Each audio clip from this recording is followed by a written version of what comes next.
Hey guys, it's Jen and welcome back to my channel. I am a woman in long-term recovery. I'm also a CARC, a CRPA, a rape crisis counselor, and a Narcan trainer.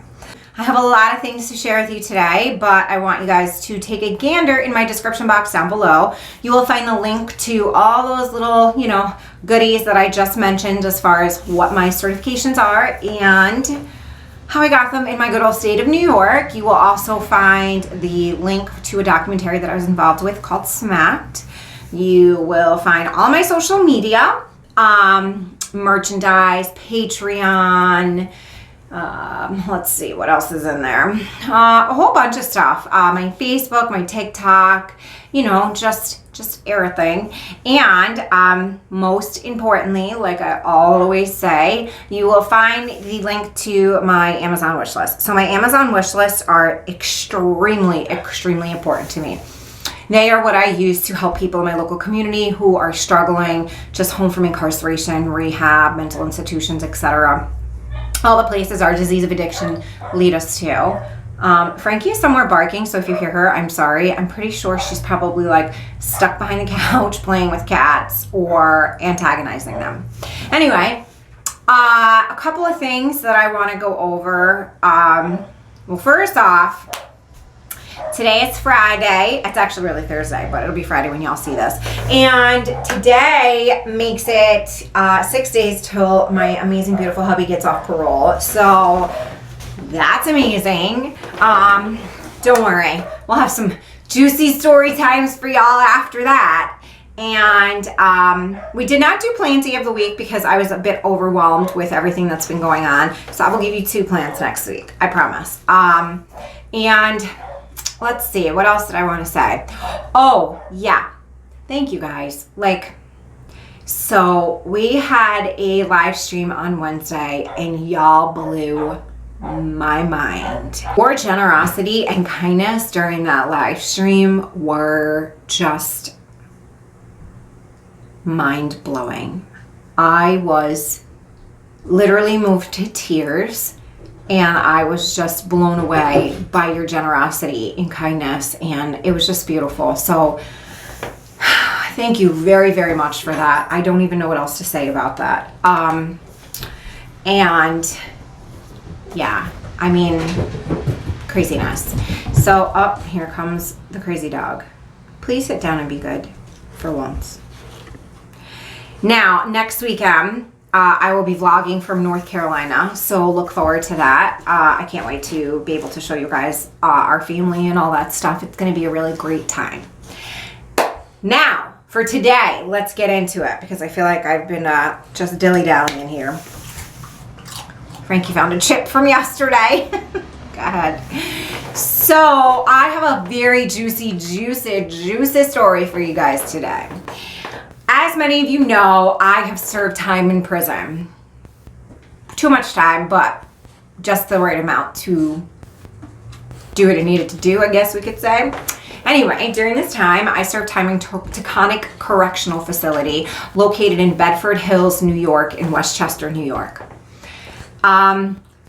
During this time, there were a lot of women. Obviously, it was an all-female facility, and there were some guards who didn't take their job seriously.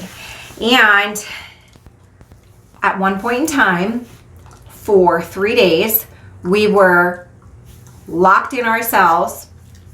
No running water, no movement, nothing. What happened was officers had brought in cell phones for favors. So the girls wanted phones to be able to take pictures, call their families, be on social media, all of that stuff. And the officers were thirsty and they wanted the attention and favors, we will say, from the inmates. And they brought in cell phones and gave them to the girls. And the girls were foolish enough to take pictures inside their cells and post it on social media. So there are certain females who had themselves with their female friends inside the facility, inside their cells, their rooms, and they posted these pictures on Facebook and told everyone like, hey, all right, just checking in, whatever. And things like that have a way of taking on a life of their own. And the authorities were alerted, and people found out about it. The girls really held strong to their stories, and they were like, no, that was photoshopped, it was photoshopped, it was photoshopped. They ended up getting away with it, but the officers did not. Ended up locking us all in for 3 days into our rooms, our cells.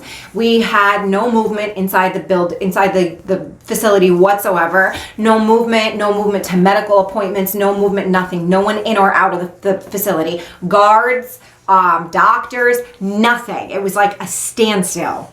It was all over the news. I'll post the links below so you guys can see it. Again, she jumped, guys. No one threw her. Just putting it out there. I don't need any comments about that.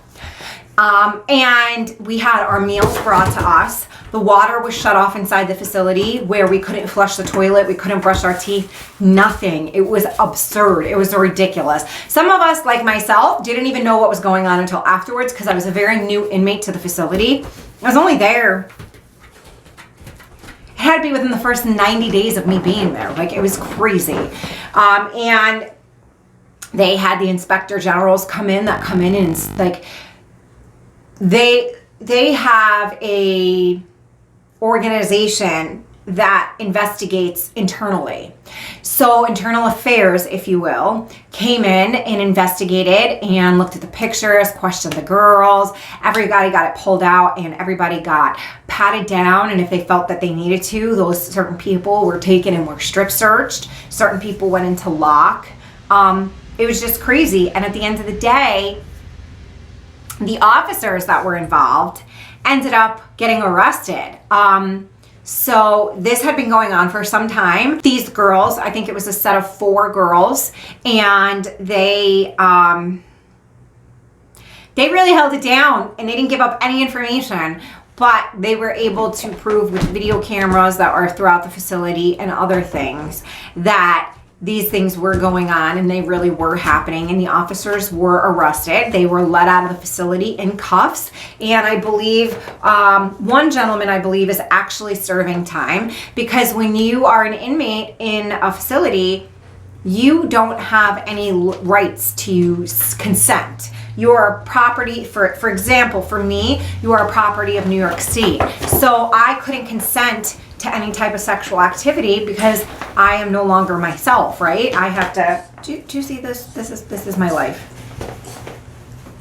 So I didn't have a right to consent, yes or no. It is what it is. They ended up arresting the officer. He knew what he did was wrong. You don't come work in a women's facility and think that you are going to partake in sexual activities with the females that are there. While we were locked in for those 3 days and all 3 meals were brought to us, we weren't allowed to shower. The worst part was nobody was allowed to get any mail because there was no one in the facility to go through mail, like in the mail room, because that's run by civilians. We weren't allowed any phone calls home. Like, nobody knew anything. Nobody knew what was going on, why nobody was calling. It was just a crazy situation. Like, I never expected to be inside a state facility as an inmate and have to be involved in an investigation. It was just crazy. Like, it was really crazy to be involved in that. And I remember speaking to Jared and he was like, it's all over the news. Like, it is all over the news, because I told him what happened and he Googled it. It was all over the news. It was everywhere. It was on social media. Like, it was absolutely nutty. And these things happen more often than people think. Like, some people come to the jail to work or the prison to work and they take advantage of people. And they know that people are in these spots and they don't have money for cigarettes or toothpaste or just basic human needs, and they take advantage of them and they actually involve them in prostitution, if you will, because anytime you do anything sexually for any type of payment, whether it's money, whether it's items or food or whatever, you know, it's a form of prostitution. It's sex worker work. And I mean, if that's your gig, I'm all about it. Just do it properly and do it safely. But when you're in a situation like that and people prey on you, that shit just takes on a whole nother level of like scumbaggery. And I just feel like the officers that do stuff like that, they should be in jail. They're guilty, you know? They're as equally as guilty as we are for doing the crimes that we did. And they are not above the law and they need to be punished for it. And when it was all said and done, I mean, it was crazy. Like for 3 days, we couldn't flush the toilet and we're stuck in our cells. Our toilets don't have lids. I mean, anyone who's ever seen a jail toilet knows that those toilets don't have lids. So now you're stuck in your room. You have no running water. You can't brush your teeth. You can't wash up. You can't flush the toilet. Thank God it was the time when it was nice out and I was able to have my window open the whole time. You know what I mean? But, it was just gross. It was just gross. And they have the right to do that. You know, there was an ongoing investigation. I think the reason why they shut the water and stuff, so jail toilets are very, very strong. I think they thought somebody was going to flush the cell phone down the toilet and they wanted to catch it. But I mean, you have females locked in their room for 3 days that have to use the bathroom. If I was a corrections officer, I'd be like, yeah, I'm not going in there. That's on you, buddy. But yeah, it was just absolutely crazy. It was scary because at first, like, we didn't know what was happening. And it was just 3 days is a very long time to not know anything, not be able to call home, not be able to move more than in your little like 8x10 cell. Like it was horrible. It was absolutely horrible. I think 8x10 is like giving it a lot, actually. I don't even think it's that big because our cells were longer than they were wider. So anyway, I hope you guys have an amazing weekend. I will see you all on Sunday with some goodies and some cooking stuff for you guys. And remember, we recover loudly, so those behind us do not suffer in silence. Bye.